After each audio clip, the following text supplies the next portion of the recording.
大家好、我是こんにちは。こんにちは、いいです。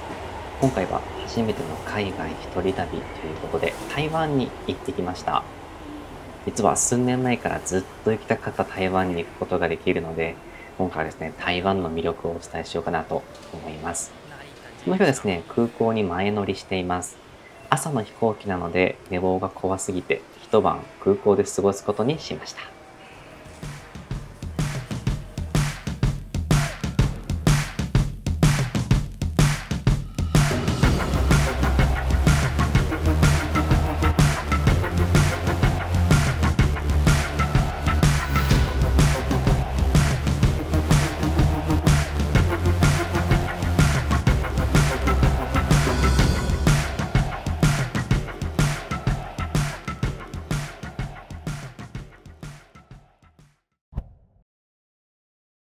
おはようございます。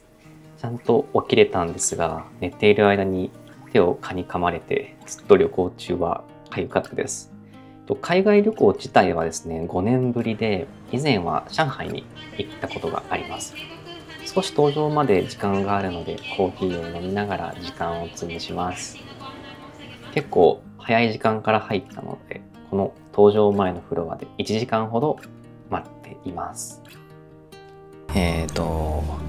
もう台湾に行くのは初めてなんですけど、もうずっと学生の時から行きたくて、もう大学の時とかもその台湾の文化とかも、勉強したんですけど、ようやく行けます。本当に4年ぐらい前に一人で行こうかなと思ったんですけど、なかなかそう海外に行ける状況でもなかったので、それを見送りしたんですけど、去年の12月ぐらいから中国語の勉強を始めて、でようやく行きたい気持ちが高まってきたので、すっごい楽しみです。非常開心。今天是阴天。台北の天気予報は曇りのち雨。晴れるといいなと思いながら飛行機に乗っていきます。日本から台北までは約飛行機で3時間ほどです。はい、ということで台湾に着きました。ちょっと出口がわからなかったので前の人についていきます。そしてこちらが今回一番に楽しみにしていた5000元が当たるキャンペーン、台湾ザ・ラッキーランドという抽選ですね。台湾以外の国籍で台湾に3日以上91以内に滞在する方なら誰でも抽選することができます。事前にキャンペーンの登録をしないといけないので注意が必要です。事前に発行された QR コードをかざしていざ抽選。はい、無事に当たりました。他の日本人の方もめっちゃ当たっていました。iCash という電子マネーに5000元チャージしてもらいました。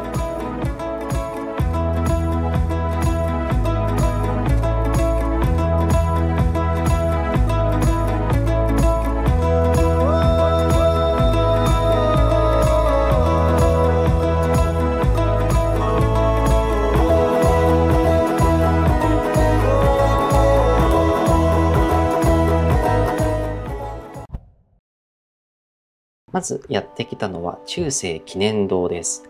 多くの地元民の憩いの場として親しまれている台北のシンボルとも言える場所です。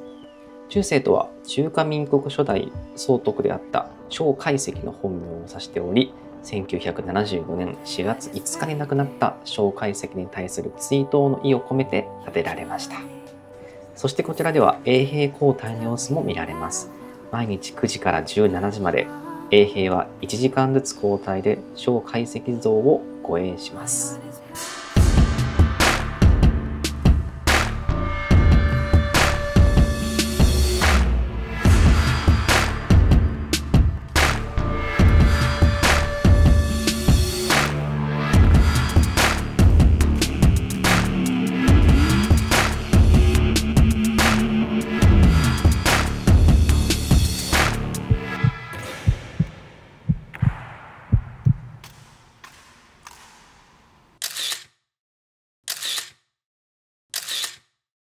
交代の後に服を直しているのがめっちゃシュールで撮影してしまいました。れ全然動かないのすごいですよね。そして台湾料理1つ目はルーローファンのお店、金宝ルーローファンという有名なお店です。店内はザ・台湾のお店という感じで地元感満載。メニューを見てもめっちゃ安いのがわかります。お腹が空いていたのでたくさん注文してしまいました。ルーローファンに鴨の煮卵、豚肉のスープ、油豆腐、そして豚の角煮を注文しました。台湾でのこの昼ご飯を楽しみにしていたので、朝ごはんは全く食べずに日本からやってきました。このルーローファンってやっぱり台湾の名物だと思うので、めちゃくちゃ楽しみにしていたので、ようやく食べれてよかったです。日本では味わうことのできないようなスパイス、漢方ですね、が効いていて、いくらでも食べれそうな味です。めちゃくちゃ美味しかったです。あとなぜかテーブルに高級な楊枝胡椒瓶という文字が書いてありました。続いては台湾では有名なドリンクスタンドのお店ウーシーランにやってきました。台湾はお茶文化が盛んなのでいろいろなドリンクのお店があります。甘さや氷の量なども自由にカスタムすることができます。今回僕が注文したのはフォーシーズングリーンティー with 2種類のタピオカ、ココナッツゼリーです。日本語のメニューもあったのでその名の通り発音していました。日本ではゴンチャが有名なドリンクスタンドのお店かなと思うんですけれども、このお店も日本に来たらめちゃくちゃ流行りそうな予感です。お次はバスに乗って龍山寺に行きます。台湾のバスはタクシーみたいに手を挙げて止めないと止まってくれません。ちなみに台湾のバスはめちゃくちゃ運転が荒くて揺れるので注意してください。龍山寺は MRT 台湾の地下鉄の駅からすぐのところにあります。台北最強のパワースポット、龍山寺。龍山寺は新時代の1738年に漢民族の移民たちによって創建されました。正面の門を入ったら右手から入りましょう。このお寺は入り口と出口が決まっていて、右手の入り口から入って、その後左手の出口から出ます。この時はちょうど礼拝の時間だったようで独特な雰囲気でした。中には神様がたくさんいて、僕は有名な月下ローニの前で参拝してきました。赤い糸伝説で有名な恋愛成就、良縁の神様ということです。そしてこちらは台湾式のおみくじ、甲と呼ばれる三日月型の赤い木を2つ手に取って投げます。出た目が表と裏ならおみくじを引くことができます。ちなみに僕は表と裏の区別が全然わからなかったです。ということで、ホテルに着きました。はい。ちょっとホテルのルームツアーをしようかなと思います。部屋はベッドがあるだけです。ここにちゃんと空調とテレビもあって、しっかりバスタオルとあとお水もありますね。でしっかり貴重品のこのロッカーと冷蔵庫もあります。でトイレとシャワーは別で共同ですね、共用のやつになってるんですけど、全然気にしないので、むしろこういう一人部屋でちゃんとプライベートスペースが確保されているのはすごい嬉しいですね。ようやくホテルで一息してます。そして晩ご飯はこちらの水餃子のお店に来ました。猫ちゃんがお店の前で待っていてくれました。台湾はですね、食べたいものを紙に書いて渡すのがスタンダードです。お店の中にも猫ちゃんが入ってきて、なんとも台湾っぽいですね。今回は通常の水餃子とエビ餃子、そしてサンラータンも注文しました。本当に餃子は中がプリップリで、エビの餃子やっぱ美味しいですよね。僕結構お家で餃子作るんですけれども、いつも焼き餃子なので、この水餃子を作るのにハマってしまいそうでした。あとタレもセルフサービスで自分で醤油だったり酢だったり、そしてラー油だったり入れれるんですけれども、僕辛いの好きなのでラー油を結構たくさん入れてしまったんですけれども、想像以上に辛かったです。はい、ということで部屋に戻ってきました。台北旅行1日目、これにて終了となります。本当に初めての台湾で一人旅っていうことで一人で日本から、来たんですけれども、なんかずっと来たかった台湾に来たのに、なんか本当になんか夢の中にいるような、なんかずっと行きたかったその街並みとかが目の前にあって、なんか全然まだ自分がここにいるっていうのが実感できてないっていうのが本題ですね。はい、ちょっと明日もいろいろと台北観光しようかなと思っているので、今日はこの辺りで寝ようかなと思います。はい、では2日目の動画も楽しみにしててください。おやすみなさい。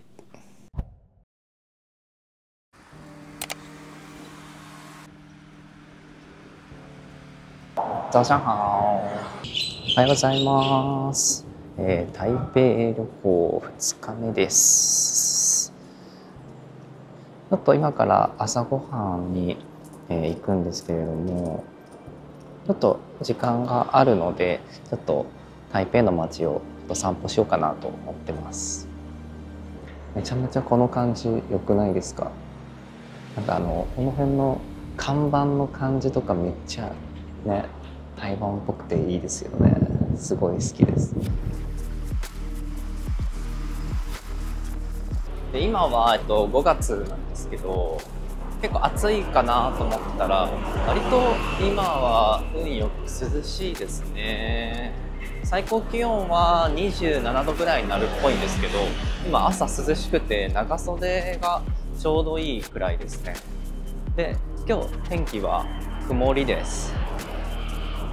めちゃくちゃ晴れてほしいなっていう気持ちもあったんですけど、晴れすぎると暑いのでこれぐらいの方がいいのかなとも思ったりします。いやー、ちょっともう街を歩いてるだけですごい楽しいですね。なんか一人で台湾に来てるっていうのがちょっとやっと実感してきました。ちょっと今から台北駅の方に行ってみようかなと思います。はい、で今ここ台北駅台北チャーズの、近くなんですけど、車めっちゃ多いですね。多分朝の通勤ラッシュかなと思います。であと風が強い。台風も来てるみたいでちょっと風が強いですね。ふんふんだ。ちょうどここも駅前なんですけど、向こうに吉野家とかスシローも見えます。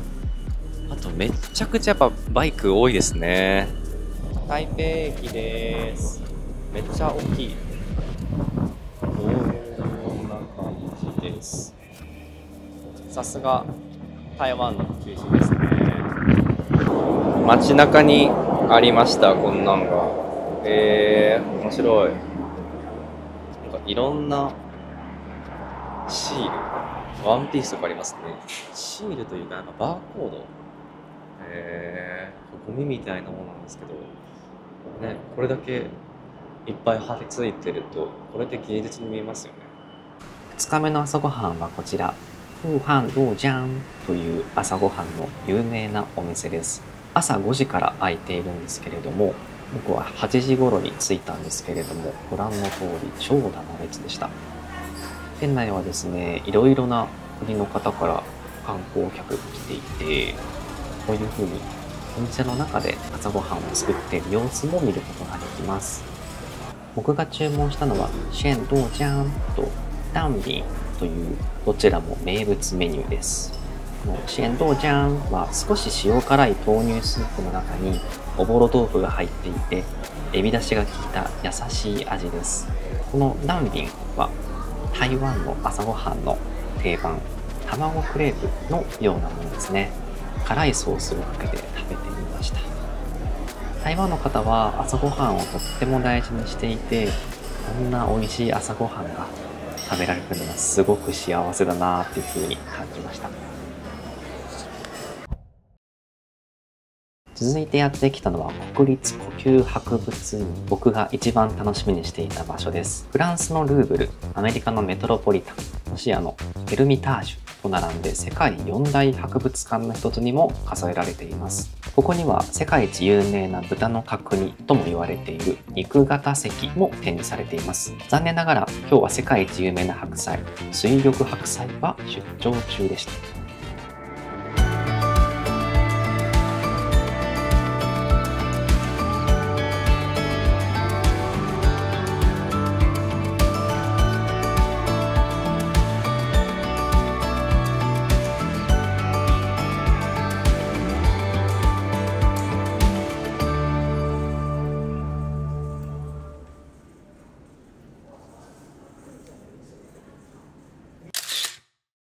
博物館を見学した後はドリンクを飲んで休憩。こちらも台湾では有名なお店、ダジャン。ウーロン茶のドリンクに力を入れています。今回注文したのはウーロンミルクティーです。続いてやってきたのはシーマンという日本でいう原宿のような街です。めちゃめちゃ台湾の中でも都会でしたね。ここではですね、台湾料理の面線を食べに来ました。こちらが有名なアーゾン面線というお店です。この面線というのはですね、日本でいうあんかけそうめんみたいなものでですね、カツオの出汁にもつが入っています。またしても台湾ドリンクのお店に来ました。こちらはピンリンショーというドリンクスタンド。こちらはですね、氷がお茶で作られていて、氷が溶けても薄くならないのが特徴ですね。今回僕が注文したのはアールグレイラテ。もうお腹がタプタプです。このアールグレイラテを飲みながら楽しみにしている夜市に向かいたいと思います。こちらの夜市は寧夏夜市という台湾の方も来る人が多いという夜市ですね。観光客向けのところはあまり美味しくないお店が多いとのことで、台湾の方におすすめを聞いてこの夜市にたどり着きました。お祭りではないのにこんな感じに毎日屋台が出ているのはすごく魅力的ですよね。こちらでは楽しみにしていた臭豆腐をいただきます。その名の通り臭い豆腐です。煮込んだものと揚げたものがあるそうなんですが、僕は初めてなので今回は揚げたものに挑戦していました。野菜と一緒に食べたんですけど全然臭くなくたくさん食べれそうな味でした。そして続いてやってきたのはかきオムレツのお店ですね。ちょっと読み方がわからないんですけれども、どうやら人気店らしくてめちゃめちゃ並んでいました。こちらのお店はあのミシュランガイドにも掲載されているそうです。見た目はオムレツというよりかはお好み焼きに近い雰囲気ですね。この感じがめっちゃ台湾の屋台っぽくていいですよね。食べた食感はプルプルした感じで、牡蠣の味もすごく出ていました。これはぜひ家でも作ってみたいなというふうに思いました。台北駅に戻ってきました。今日は夜市にも行っていて、もう今夜の11時半ぐらいなので、今ホテルに戻っているところなんですけども、もう今日も本当に楽しかったですね。なんか台湾の人柄というか温かい雰囲気にも触れることができましたし、もちろん美味しい食べ物も、そして、歴史にも触れることができてとても楽しかったです。本当2泊3日ってめちゃくちゃ短いですね。最低でも3泊4日ぐらいはあった方がいいのかなとも思ったりします。で、明日はお昼の飛行機なんですけど、時間も怖いので朝、ご飯食べてからもう空港に向かおうかなと思っています。ではこれにて台北旅行2日目終わりたいと思います。ではまた明日。台北旅行3日目です。今日お昼の飛行機で、帰るんですけれども、その前にちょっと近くの牛肉麺のお店で朝ごはん食べようかなと思います。で、結構朝から開いてる牛肉麺のお店少ないんですけども、たまたま、近くにホテルの近くにあったので今から食べに行こうかなと思います。こちらはたまたまホテルの近くにあった牛肉面のお店です。朝8時から開いていたんですが、お客さんは朝からめっちゃ多かったです。こちらのお店もミシュランガイドに掲載されているお店で、日本語のメニューもあるようなので注文しやすいです。高菜もかけ放題で、僕はめちゃくちゃ高菜を後でかけちゃいました。麺の雰囲気はうどんのような太麺でもちもちでした。うどん麺は細麺のイメージがあったんですけれども、本当にうどんみたいな感じでしたね。あっさりとした出汁なんですけれども、牛肉の旨味がたくさん出ていた、すごく美味しいうどん麺です。はい、ということで、台北駅に戻ってきました。あともう電車乗って飛行機乗って日本に帰るだけなので、もうそろそろこの動画も終わるんですけれども、やっぱり今回初めて台湾に来て、初めての海外一人で来たっていうところですごい不安もあったんですけれども、事前に中国語勉強ちょっとなんですけどしたりとか、あとは事前の言語交換アプリであった台湾の方とも会ったりとかして、すごい助けてもらいながら2泊3日過ごすことができました。やっぱりその実感としてはまだまだ中国語下手だなというか、実際に来て現地で話してみると本当に全然言えないなっていうのが実感しました。なのでちょっと今後もね中国語の勉強もしながら台湾のいろんなところも今後行きたいなというふうに思っています。台北だけではなく台中だったりとか台南、カオションとかもね今後行きたいなと思っているので、ちょっといつなるか分かんないんですけれども、そういった動画も楽しみにしてもらえたらなと思います。はい、では本日もご覧いただきありがとうございました。T でした。シェシェー。